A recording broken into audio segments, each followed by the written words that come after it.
அப்பான்னு கூப்பிட்ற எந்த மருமகளையும் நம்பாதீங்க.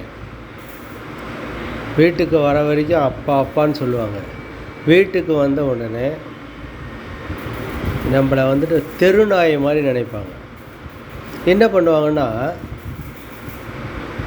நம்மளை உட்கார வச்சுட்டு புருஷனும் பொண்டாட்டியும் உட்காந்து நல்லா சாப்பிடுவாங்க. சாப்பிட்டுட்டு எழுந்து போய் நிம்மதியாக படுத்துவாங்க. நீ சாப்பிட்றியான்னு கூட கேட்க மாட்டாங்க. அப்பான்னு கூப்பிட்ற மருமகளுங்கள்லாம் இப்படி தான். ஒன்றுமே கொண்டு வர மாட்டாங்க.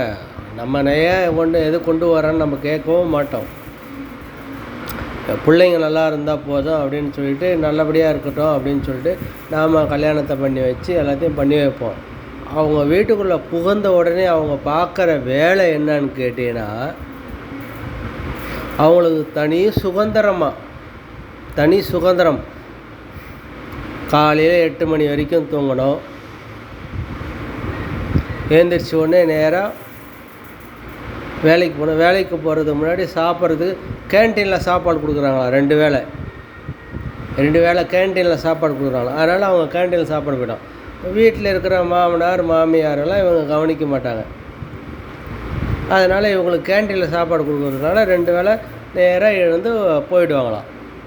அப்படி மீறி கேட்டால், நீங்கள் என்ன வீட்டில் பண்ணிகிட்ருக்கீங்க, நீங்கள் சமைச்சு வைங்க அப்படின்னு கேட்குறாங்க. நாங்கள் என்னப்பா பண்ணுறது? கடன் இல்லாமல் கல்யாணம் பண்ணி வைக்கிறோம், பிள்ளைங்க நல்லா இருக்கணும்னு பார்க்குறோம். இப்படிலாம் இருக்கும்போது இவங்க கேட்குறாங்க கேள்வி எப்படி தெரியுமா கேட்குறாங்க? உங்களுக்கு என்ன, நீங்கள்லாம் கல்யாணம் பண்ணி வச்சா பிள்ளைங்களை விட்டு வெளியே போய் தொலைங்களேன், நீங்கள் ஏன் இருந்து எங்கள் உயிரை எடுக்கிறீங்கன்னு கேட்குறாங்க. நாங்கள் என்னையா பதில் சொல்கிறது? பிள்ளைங்களுக்கு கஷ்டப்பட்டு அவங்கள வளர்த்து ஆளாக்கி படிக்க வச்சு நாங்கள் எல்லாத்தையும் செய்கிறோம். இவங்க சொல்கிறாங்க, பிள்ளைங்களுக்கு கல்யாணம் பண்ணி வச்சுன்னா ஒழிஞ்சு போய் தொலைங்களேன், ஏன் இருந்து என் உயிரை எடுக்கிறீங்க அப்படின்னு கேட்குறாங்க. இதை நாங்கள் எங்கே போய் யார்கிட்ட சொல்கிறது? என்ன பண்ணுறதுன்னு தெரியல. பெத்த பிள்ளைங்களும் அப்படி தான் நடக்குது. பொண்டாட்டி வந்தோடனே அப்படி தான் நடக்குது. ஒரு சில வாழ்க்கையில் என்ன நடக்குதுன்னா, கூட பிறந்த அண்ணன் தம்பியே வந்துட்டு என்ன பண்ணுறான்னா, பிள்ளைங்களை தத்தெடுக்கிறன்ற பேரில் தத்து கொடுக்கலன்னா அவனுங்க என்ன பண்ணுறானுங்கன்னா, குடியை கெடுத்துடுறானுங்க. குடியை கெடுத்துட்டு அவனுங்க நம்மளை கெட்டவனாக்கிட்டு அவனுங்க நல்லவனுங்க மாதிரி வாழ்ந்துட்டு, நம்ம பெற்று வளர்த்து ஆளாக்கி 28 வருஷம் ஆளாக்கி விட்ட பிள்ளைங்களை கூட்டின்னு போய் வச்சுட்டு அவனுங்க சோறு தின்னுட்டுருக்கானுங்க.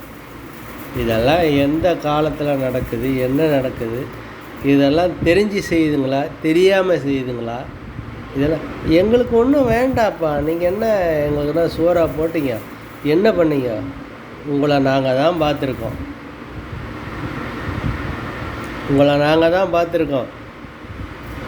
யார் யார் எந்தெந்த இடத்துல வேலை செய்கிறீங்க, என்னென்ன பண்ணுறீங்க, இது அத்தனையும் நான் உண்மையாக போட்டு விட்ருவேன்.